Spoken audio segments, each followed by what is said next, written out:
আসসালামু আলাইকুম। আমন্ত্রণ বাংলা ভিশন সংবাদের সঙ্গে আছি বিপাশা মজুমদার। 21শে প্রথম প্রহরে ভাষা শহীদদের প্রতি শ্রদ্ধা জানিয়েছেন রাষ্ট্রপতি মোহাম্মদ শাহাবুদ্দিন, প্রধান উপদেষ্টা ডক্টর মোহাম্মদ ইউনূস।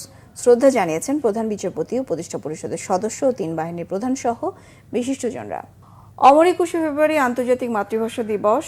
রাষ্ট্রপতি মোহাম্মদ শাহাবুদ্দিনের শ্রদ্ধা নিবেদনের মধ্য দিয়ে 12টা 1 মিনিটে শুরু হয় শহীদ বেদিতে শ্রদ্ধা জানানোর পর্ব। এরপর ভাষা শহীদদের শ্রদ্ধা জানান প্রধান উপদেষ্টা ডক্টর মোহাম্মদ ইউনূস। এ সময় বেশ কিছুক্ষণ নীরবে দাঁড়িয়ে থাকেন।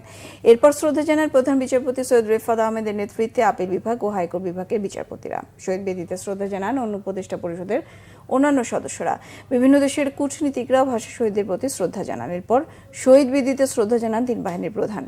শ্রদ্ধা জানায় বাংলাদেশ পুলিশ। উপাচার্য ডক্টর নিয়াজ আহমদ খানের নেতৃত্বে শহীদ বেদিতে শ্রদ্ধা জানায় ঢাকা বিশ্ববিদ্যালয় পরিবার। দর্শক, কেন্দ্রীয় শহীদ মিনারে এই মুহূর্তে রয়েছেন আমাদের সহকর্মী মোবাশ্বের আহমেদ, যুক্ত হচ্ছি তার সঙ্গে। মোবাশ্বের, ভাষা শহীদদের প্রতি সাধারণ মানুষের শ্রদ্ধা জানানোর ব্যাপারে বিস্তারিত জানাবেন। এই মুহূর্তে সার্বিক চিত্র জানাবেন আমাদের।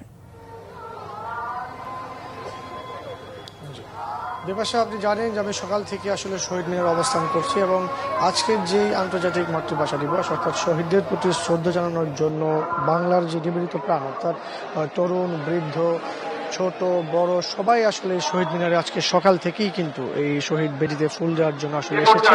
এবং আপনাকে বলে রাখতে চাই যে গতকাল প্রথম প্রহর থেকে শুরু করে অর্থাৎ গতকাল রাত থেকে আজকে এখন পর্যন্ত কিন্তু শহীদ বেদিতে অজস্র মানুষ, সমস্ত শ্রেণী পেশার মানুষ যারা ফুল দিচ্ছেন এবং তারা যেটা বলছেন যে আসলে এই যে 52 সালের যে একটা ভাষা নিয়ে নিজের জীবন দিয়ে যে ভাষাটাকে অর্জন করা, সেই বিষয়টা আসলে শুধু আমাদের এই বাঙালি জাতির মাঝেই আসলে ছিল এবং এই থেকেই আসলে যে শ্রদ্ধাবোধ, সেই শ্রদ্ধাবোধটি প্রদর্শনের জন্যই সকল শ্রেণী পেশার মানুষ এখানে এসেছে।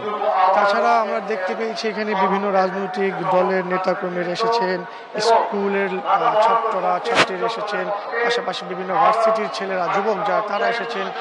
বিভিন্ন আসলে সব মিলিয়ে এই শহীদ বেদি এবং শহীদ মিনার এলাকাটা এখন সাধারণ মানুষের লোকারণ্য বলতে গেলে।